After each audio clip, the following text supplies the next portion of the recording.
नमस्कार दोस्तों, स्वागत है आप सभी का आपके अपने परिवार स्टडी शाला 2.0 में। दोस्तों आज की वीडियो में हम लोग बात करने वाले हैं जो 69,000 में आपका एग्जाम हुआ था, शिक्षण कौशल है, बाल विकास जीवन कौशल के जो 30 नंबर का पूरा सेट था। तो आज मैं इस वीडियो में पूरे सेट को कवर करने वाला हूं। यहां पर जो भी क्वेश्चंस आपको मैं बताऊंगा उसकी थोड़ी बहुत व्याख्या भी मैं करता चलूंगा, ताकि आपको ये भी तो समझ में आए कि जो उत्तर सही है वो क्यों सही है। ठीक है, कोई भी क्वेश्चन आप करिए तो उसके बारे में कुछ ना कुछ आप जरूर पढ़िए। तो चलिए दोस्तों शुरू करते हैं। वीडियो अगर थोड़ी सी लंबी होती है तो उससे आप परेशान बिल्कुल मत होइए। इस 30 के बजाय आपके यहां पर लगभग 50-60 क्वेश्चन मैं तैयार कराने वाला हूं। ठीक है, तो चलिए शुरू करते हैं दोस्तों। पहला प्रश्न हमारा क्या था, देखिए ये आपको दिख नहीं रहा होगा, एकदम क्लियर नहीं दिख रहा होगा, तो मैं इसको थोड़ा सा जूम कर देता हूं, उसके बाद मैं एक एक करके आपको बताते हुए चलूंगा। ठीक है, चलिए हो गया है, ओके डन है। अब हम लोग चलते हैं। देखिए आपका पहला प्रश्न था, उसमें ये आप क्वेश्चन नंबर पे मत जाइएगा क्योंकि जिस सेट को मैंने यहां पर लिया है उसमें ये जो है दूसरे नंबर पे रहा होगा। तो देखिए ये 51वें नंबर पर था, तो इसमें है कौन सा कथन शिक्षण के संदर्भ में सही नहीं है। तो देखिए आपको मैंने बताया है, पढ़ाया भी है, आप जाइएगा प्लेलिस्ट में देखिएगा। ये आपके यूपी टेट सुपर टेट सबके लिए एकदम बेहतरीन होने वाला है ये सेशन। देखिए इसमें दिया है कि कौन सा एक सही नहीं है। तो शिक्षण एक अंतः क्रियात्मक प्रक्रिया है, शिक्षण एक त्रिमुखी प्रक्रिया है, शिक्षण एक प्रभाव निर्देशित प्रक्रिया है, और शिक्षण केवल कक्षा तक सीमित रहने वाली प्रक्रिया है। तो देखिए शिक्षण क्या है, क्या केवल कक्षा तक ही सीमित रहती है? तो आप कहेंगे नहीं, तो आपका चौथा वाला सही हो जाएगा। इसमें कहा है कि त्रिमुखी प्रक्रिया है, तो बिल्कुल कौन कौन होते हैं? एक होता है शिक्षक, ठीक है, एक होता है छात्र, और एक क्या होता है? एक आपका होता है पाठ्यक्रम। ठीक है, तो ये किसके अंतर्गत आ जाता है? ये आपका आ जाता है जो है शिक्षण की प्रक्रिया के अंतर्गत। दूसरा प्रश्न हम लोग देखेंगे कि प्राथमिक विद्यालयों में मिड डे मील कार्यक्रम प्रारंभ करने का प्रमुख कारण क्या था? पहले तो मिड डे मील, जिसका नाम इस समय क्या कर दिया गया है? पीएम पोषण। पहले क्या था? एमडीएम था, अभी इसका नाम बदलकर पीएम पोषण कर दिया गया है। ठीक है, तो ये भी आप ध्यान में रखेंगे। और मैं अगर बात करूं दोस्तों कि इसका काम क्या था, तो नामांकन संख्या बढ़ाना। ठीक है, नामांकन संख्या बढ़ाना, विद्यालय में बच्चों का ठहराव, ये जो है एमडीएम कार्यक्रम का प्रमुख कारण था। कब शुरू किया गया था? तो ये शुरू किया गया था 15 अगस्त, ठीक है, 1995 को शुरू किया गया था।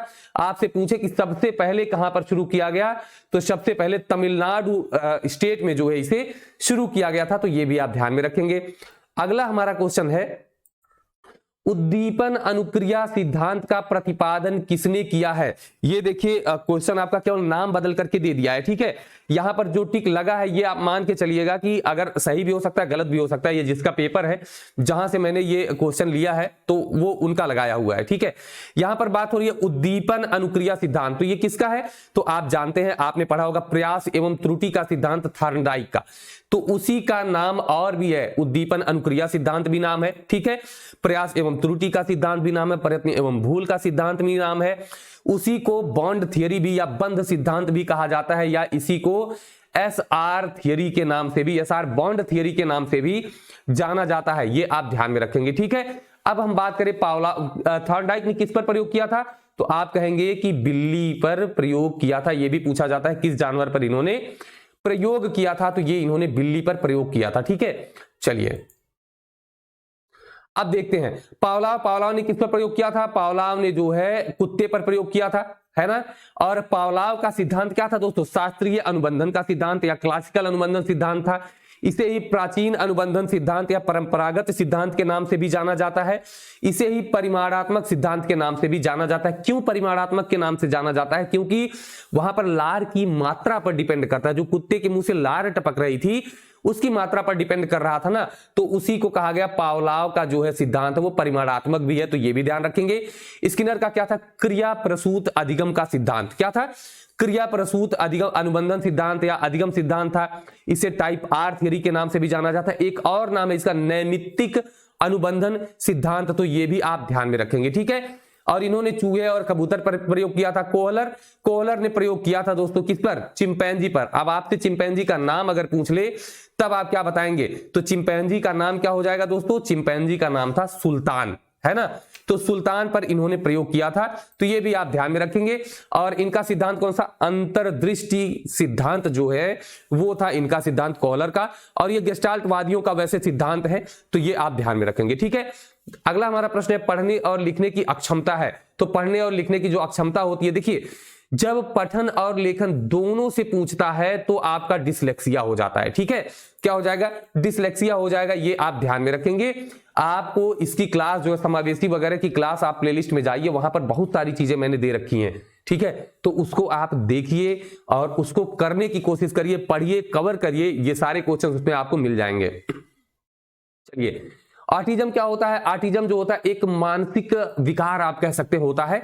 इसमें जो है बच्चे स्वालीन हो जाते हैं, स्वालीनता का गुण आ जाता है, मतलब वो अकेलापन जो है चाहते हैं, अकेले रहना चाहते हैं, खुद से ही बात करते हैं।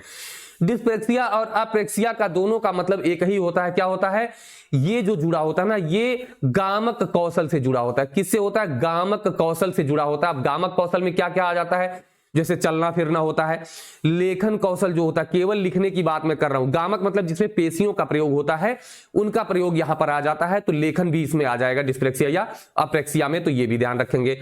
अब यहां पर देखिए थोड़ा सा धुंधला आपको दिख रहा होगा, किसने कहा नवाचार एक ऐसा विचार है जिसमें व्यक्ति नवीनता का अनुभव करता है। देखिए ये आपका है E.M. रोजर्स। ठीक है, अब यहां पर आप कहेंगे कि ये कहां मिलेगा, तो जो परिभाषाएं होती हैं आप कोशिश करिए कि जो SCERT की बुक है उसमें से आप परिभाषाओं को नोट कर सकते हैं। मैं इसका जो भी यहां पर नोट्स तैयार किया जा रहा है, मैं उसमें सारा कुछ लिखने की कोशिश करूंगा, तो ये आप ध्यान में रखेंगे। ठीक है, चलिए अगला हमारा प्रश्न है, भारतीय शिक्षा के इतिहास में सर्वप्रथम किस समिति ने अपव्यय एवं अवरोधन का विचार रखा था। ये मैंने आपको पढ़ाया भी है, और एकदम ये क्वेश्चन सीधे सीधे मेरे नोट से उठा कर रखा गया उसमें कि हर्टोंग समिति। अब हर्टोंग समिति, इसके अध्यक्ष थे सर फिलिप हर्टोंग। ठीक है, फिलिप हर्टोंग जो थे वो इसके अध्यक्ष थे। कब ये समिति बनी थी, तो 1929 में जो है इस समिति को बनाया गया था। अगला हमारा है परम शून्य स्थिति, ये वाला क्वेश्चन है। तो परम शून्य की स्थिति क्या है, तो दोस्तों जो आनुपातिक स्केल होता है वही परम शून्य की स्थिति भी होता है। 4 स्केल होता है, मापन में 4 स्केल आपने पढ़ा है। नामित मतलब नॉमिनल होता है, उसके बाद देखिए उसके बाद आता है क्रमिक ऑर्डिनल होता है, फिर अंतरित होता है, और उसके बाद आनुपातिक, मतलब कि पहले पर आपका ये है, दूसरे पर होगा ये, तीसरे पर ये, और चौथे पर ये। अब जो चौथा है सबसे शुद्ध होगा, यही क्या होगा, सबसे शुद्ध होगा, या इसे ही जो है परम शून्य या आनुपातिक स्केल दोनों की स्थिति कहा जाता है। और सबसे शुद्ध ये होता है, आप 4 से नीचे जाएंगे 3, इसके बाद शुद्ध होगा 2, उसके बाद 1, तो इस तरीके से क्रम होता है। सबसे अशुद्ध कौन सा होता है, नामित स्केल होता है, ये आप ध्यान में रखेंगे। ठीक है, चलिए अगला हमारा है पाठ प्रस्तावना कौशल का मुख्य संघटक क्या है। पाठ प्रस्तावना कौशल का जो मुख्य संघटक है दोस्तों, ये है पूर्व ज्ञान। जब भी आप जो है प्रस्तावना कौशल निकालने जाते हैं, जिसमें पाठ योजना, पाठ प्रस्तावना कौशल, जो पहला कौशल आपका प्रस्तावना कौशल होता है, तो उसमें जो भी आप प्रश्न बनाते हैं, आप लोगों ने टीचिंग किया होगा, जो भी आप प्रश्न बनाते हैं, जो विषय आपको पढ़ाना होता है, जो टॉपिक पढ़ाना होता है, उसी से संबंधित आप पहले बच्चों का पूर्व ज्ञान आप देखते हैं, उससे पहले आप पूर्व ज्ञान से ले आके टॉपिक को जोड़ते हैं, फिर उसको आगे बताते हैं ना। तो यही है मुख्य जो उसमें संगठक है, ये पूर्व ज्ञान है। आप लोगों ने टीचिंग प्लान बनाया होगा, उसमें ये चीजें आपने अच्छे से देखी होंगी। अब अगला है NCERT द्वारा राष्ट्रीय पाठ्यचर्या रूपरेखा कब प्रस्तुत की गई। तो ये आपको पता है कि NCF, ठीक है, NCF कब प्रस्तुत की गई थी, तो ये 2005 में प्रस्तुत की गई थी, तो ये भी आप ध्यान में रखेंगे। अगर आप इसके बारे में और जानना चाहते हैं तो आपको मैंने इसके बारे में पढ़ाया भी है। ठीक है, तो आप प्लेलिस्ट में जाइएगा, जो भी वहां पर प्लेलिस्ट रखी गई है उस प्लेलिस्ट को आप पूरा देखिएगा, ये सारी चीजें वहां पर बहुत ही अच्छे तरीके से दी गई हैं। ठीक है, चलिए आगे अगर हम लोग बात करते हैं दोस्तों, नेक्स्ट हमारा क्वेश्चन है, ये परिभाषा से दिया गया है, और मैंने बताया भी था कि जो परिभाषाओं से संबंधित प्रश्न होते हैं उनको जो है आपको जितना ज्यादा आप पढ़े रहेंगे उतना ही आपका कवर होगा। देखिए, शैक्षिक प्रशासन उपयुक्त विद्यार्थियों को उपयुक्त शिक्षकों द्वारा समुचित शिक्षा प्राप्त करने योग्य बनाता है, जिससे वे उपलब्ध अधिक साधनों का उपयोग करके अपने प्रशिक्षण से सर्वोत्तम को प्राप्त करने में समर्थ हो सके। ठीक है, तो ये देखिए इसमें क्या है, जो आपका शैक्षिक प्रबंधन एवं प्रशासन वाला पार्ट है ना, तो ये शैक्षिक प्रबंधन एवं प्रशासन से ये परिभाषा वाला लिया गया है। शायद सीआरटी की बुक में ये परिभाषा आपको मिल भी जाएगी। तो इसका जो सही आंसर है, ये देखिए जिसने भी लगाया तुक्का लगा दिया है और सही भी है, वेलफेयर ग्राह्य द्वारा ये जो है परिभाषा दी गई है। अगला है भारतीय पुनर्वास परिषद। सबसे पहले आप ये समझिए कि इसकी स्थापना कब हुई। तो एक एक्ट था भारतीय पुनर्वास परिषद एक्ट, वो था 1992 में, और इसी एक्ट के तहत जो है भारतीय पुनर्वास परिषद की स्थापना की गई। इसमें क्या किया जाता, तो इसमें जो दिव्यांग थे, ठीक है, तो जो दिव्यांग थे उनके पुनर्वास की ये योजना बनाई गई थी, ठीक है। तो उनके पुनर्वास, उनके शिक्षा की योजना, तो दिव्यांग शिक्षा से संबंधित हो जाएगा। तो ये आपका राइट आंसर हो जाएगा, तीसरा वाला, ठीक है। अगला है जो विकास है, ठीक है, विकासात्मक दिशा का नियम सम्मिलित करता है, किसको किसको सम्मिलित करता है, तो ये आप यहां पर देख सकते हैं कि ये दोनों जो होता है, ठीक है, ये आपका दोनों जो होता है मस्तकाधुमुखी भी है और निकट से दूर का नियम, ये दोनों उसमें सम्मिलित होता है, मतलब तीसरा वाला आपका राइट आंसर हो जाएगा। नेक्स्ट है कि मार्गरेट मीड के अनुसार वैयक्तिक भिन्नताओं के लिए सर्वाधिक महत्वपूर्ण कारक कौन सा है। तो ये आप जब वैयक्तिक भिन्नता वाला टॉपिक पढ़ेंगे ना, तो ये उसमें आपको कवर करना रहेगा वैयक्तिक भिन्नता में। तो जब मैं इसको पढ़ाऊंगा या नोट्स में, दोनों जगह पर मैं ये कवर करूंगा मार्गरेट मीड के अनुसार।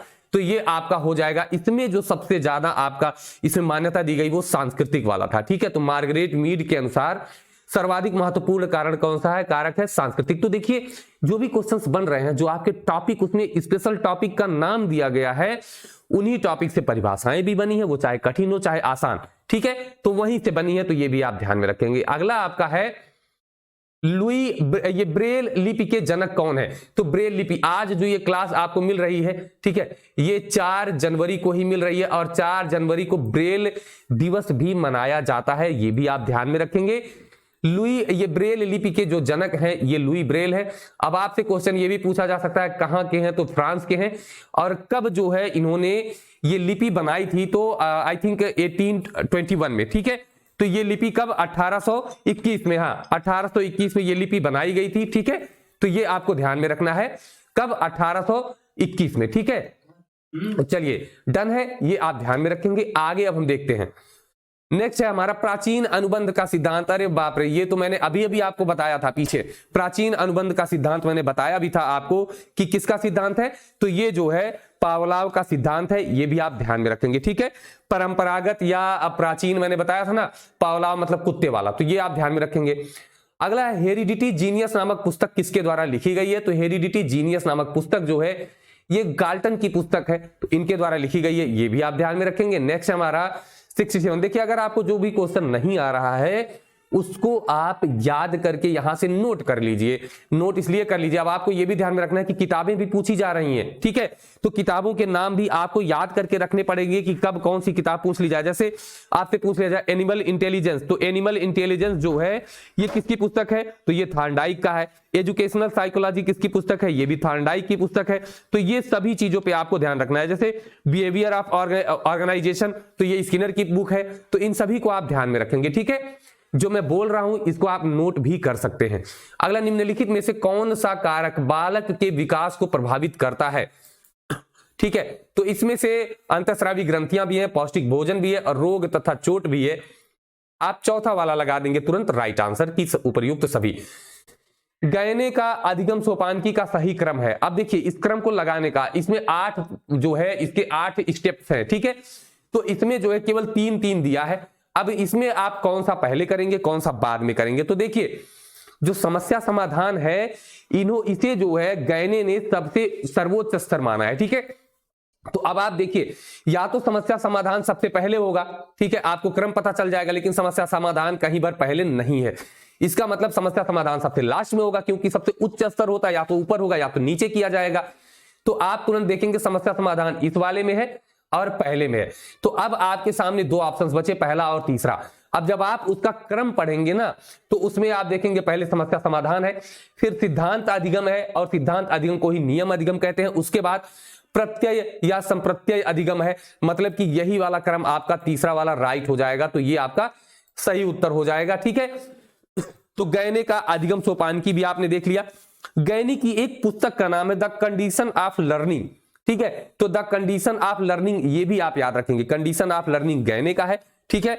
और बिहेवियर ऑफ ऑर्गेनाइजेशन किसका है, स्किनर का है। तो ये आपको ध्यान में रखना है, ठीक है। चलिए नेक्स्ट हमारा क्वेश्चन है 69। सृजनात्मक समस्या समाधान की वह अवस्था जिसमें व्यक्ति समस्या पर ध्यान नहीं देता है वह है।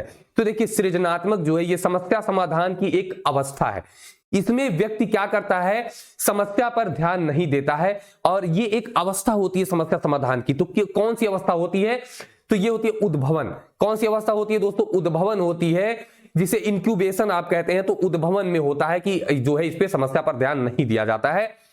यहां पर आप कहेंगे प्रदीप्ति क्या होता है, प्रदीप्ति का मतलब ये होता है ना आहा अनुभव वाला, कि मतलब अचानक से समस्या का समाधान मिल जाए। ये भी सृजनात्मकता के अंतर्गत ही आता है। मैं ये पढ़ाऊंगा आपको तो मैं ये पूरा का पूरा उसमें दूंगा, नोट्स में भी दूंगा। अगला है राष्ट्रीय अस्थि विकलांग संस्थान। तो राष्ट्रीय अस्थि विकलांग संस्थान कहां पर है, अब ये मैंने आपको बताया है, और ये मैं YouTube पर पोल भी डालता रहता हूं जिससे कि आपका ये क्वेश्चन आपका तैयार होता रहे। ठीक है, मैंने बहुत बार बता दिया इसको। तो देखिए अस्थि वाला कहां पर है, कोलकाता में। तो आपका तीसरा वाला उत्तर राइट हो जाएगा। ठीक है, देहरादून वाले में कौन सा, दृष्टि वाला, मतलब विजुअली हैंडीकैप्ड वाला है। मुंबई में कौन सा है, जो सुनने में दिक्कत होती है। ठीक है, मतलब कि कौन सा है, कर्ण बधिर वाला जो है। ठीक है, या श्रवण वाला जो है। ठीक है, श्रवण हियरिंग वाला जो है, तो ये ध्यान में रखेंगे। सिकंदराबाद में कौन सा है, मैंने बताया था मानसिक सिकंदरा, सिकंदरा। तो ये है जो मानसिक वाले होंगे वो कहां पर होंगे, सिकंदराबाद। तो ये आप ध्यान में रखेंगे। ठीक है, चलिए नेक्स्ट हमारा क्वेश्चन हो जाएगा दोस्तों जीवन कौशल से। जो क्वेश्चन उसमें पूछे गए थे, जीवन कौशल का मुख्य उद्देश्य क्या है, क्षमताएं विकसित करना, चुनौतियों एवं मांगों के अनुसार योग्यता का विकास करना, प्रत्येक प्रश्न का उत्तर, अच्छा शिक्षक बनना। तो क्या होता है, जीवन कौशल आपको जीवन जीने का कौशल सिखाता है ना। तो इसमें क्या होगा, चुनौती और मांग के अनुसार योग्यता का विकास करना, आपका दूसरा वाला राइट आंसर हो जाएगा। अगला अभिप्रेरणा के मूल प्रवृत्ति सिद्धांत के प्रतिपादक है। तो भैया मूल प्रवृत्ति का सिद्धांत किसने दिया है, आप तुरंत बताएंगे, मैकडूगल ने। कितने संवेग बताए हैं, तो इन्होंने 14 संवेग बताए हैं मैकडूगल ने। तो ये आप ध्यान रखेंगे, हर एक संवेग की एक प्रतिक्रिया होती है, तो ये संवेग में आप पढ़ेंगे। ठीक है, फ्रायड ने किसकी अवधारणा दी, तो फ्रायड ने लिबिडो की अवधारणा दी है। लिबिडो की अवधारणा के साथ साथ इन्होंने ये एक परिभाषा इनकी बड़ी फेमस है कि बालक को जो कुछ भी बनना होता है वो शुरू के 5 वर्षों में ही बन जाता है। तो ये भी आप याद रखेंगे। ठीक है, चलिए नेक्स्ट है 33 वाला, 133 वाला हम देख लेते हैं कि जो है सहानुभूति कौशल में व्यक्ति क्या करता है। देखिए व्यक्ति क्या करता है, सहानुभूति कौशल में व्यक्ति दूसरे की यहां पर एक मिनट रुक जाइए जरा, कोई कॉल कर रहा है इस पे।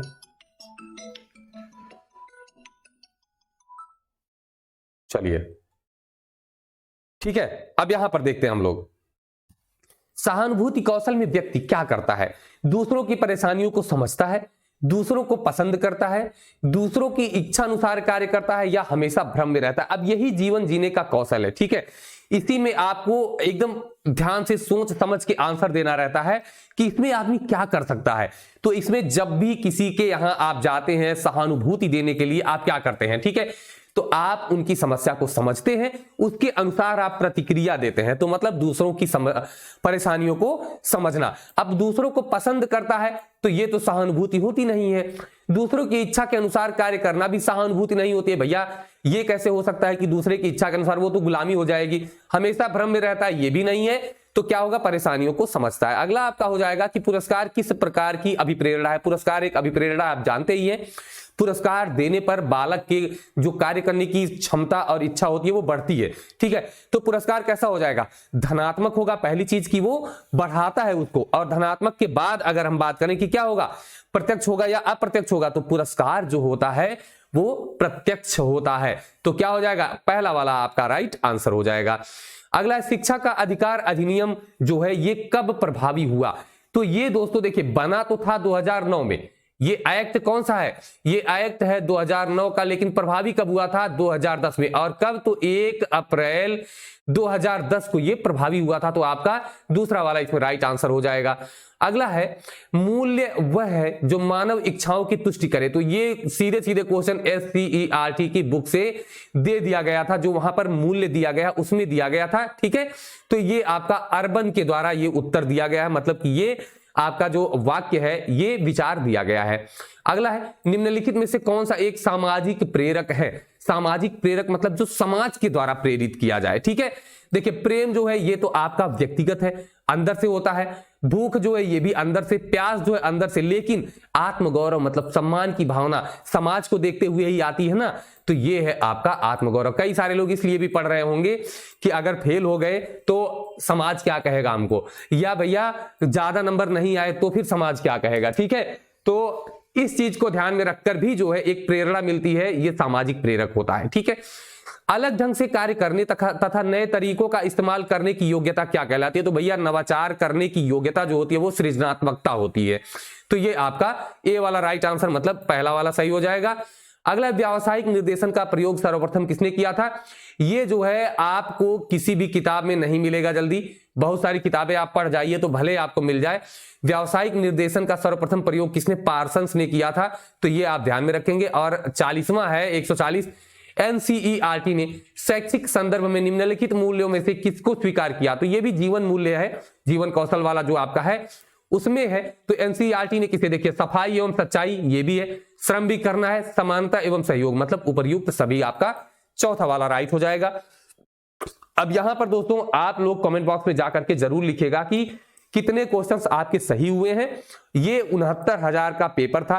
ठीक है, और उसमें जितने भी क्वेश्चंस थे मैंने उसके बारे में थोड़ा बहुत बताने की कोशिश की है और मैंने समझाने की कोशिश की है।